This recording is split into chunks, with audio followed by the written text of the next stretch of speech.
ಅವ್ರ ಮನೆಗೆ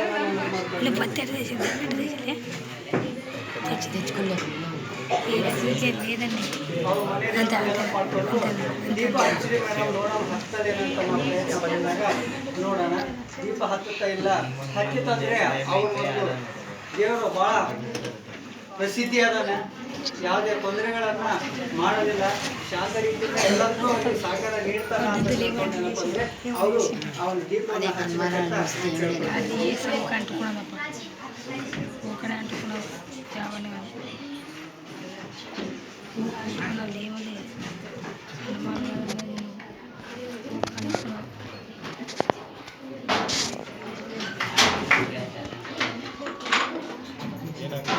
ದೀಪ ಉರಿತಾ ಇದೆ. ಸೊ ಅವ್ರ ಮನೆ ದೇವ್ರು ಏನಪ್ಪ ಅಂದರೆ ಬಹಳ ಸ್ಟ್ರಾಂಗ್ ಇದ್ದಾನೆ, ಬಹಳಷ್ಟು ಸ್ಟ್ರಾಂಗ್ ಇದ್ದಾನೆ. ಅಷ್ಟೇ ರೀತಿಯಲ್ಲಿ ಅವ್ರಿಗೆ ಸಪೋರ್ಟ್ ನೀಡ್ತಾ ಇದ್ದಾನೆ. ಅವ್ರ ಭಕ್ತಿಯಿಂದ ಏನಪ್ಪ ಅಂದರೆ ಆ ನೀರಲ್ಲಿ ಏನಪ್ಪ ಅಂದರೆ ದೀಪ ಹಚ್ಚಿದ್ದಾರೆ.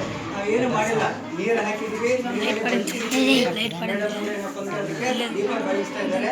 ಆ ದೀಪ ಬೆಳೀತಾ